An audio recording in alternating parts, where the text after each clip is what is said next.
ఆత్రేయపురం పూతరేకులు వచ్చినాయి. మా అబ్బాయి వాళ్ళ ఫ్రెండ్ తీసుకొచ్చాడు.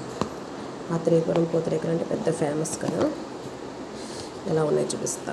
ఇవిగోండి, డ్రై ఫ్రూట్స్ వేసి ఉన్నాయి. బెల్లం పూతరేకులు అడిగాడండి, బెల్లవే కావాలా పంచదారే కావాలని. బెల్లవే కావాలన్నాం, బెల్లవే బాగుంటాయని 2 బాక్సులు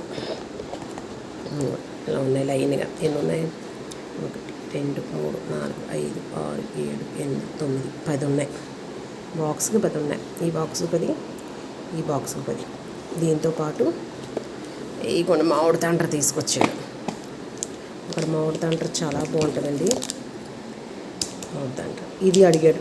బెల్లంది పంచదారది 2 ఉంటాయంటండి. నేను ఇదైతే పంచదారదే కావాలన్నాను. బెల్లంది అయితే నాకు ఇష్టం ఉండదు, పంచదారదే కావాలన్నా. దీంతో పాటు దారిలో వచ్చేటప్పుడు ఇదిగోండి కోవా స్పెషల్ అంట. Kova Adilakshmi sweet tea stall అని ఉంది.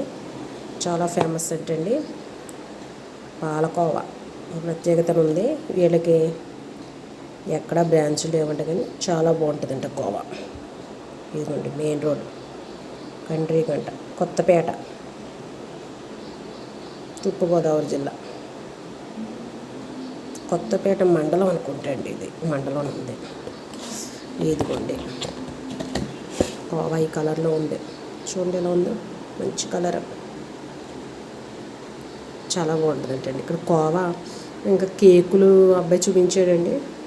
కేకుల్లాగా ఉన్నాయంట, పెద్ద పెద్ద కేకుల్లాగా అంటున్నాయి. అంటే పెద్ద పెద్ద కేకుల్లాగా ఉన్నాయి, భలే ఉన్నాయి. ఇంకా కేకులేమో అనుకున్నాను, కాదంట, ఇవి కూడా కోవా అయినంట అని చెప్తున్నాడు వచ్చాక పట్టుకొచ్చాక.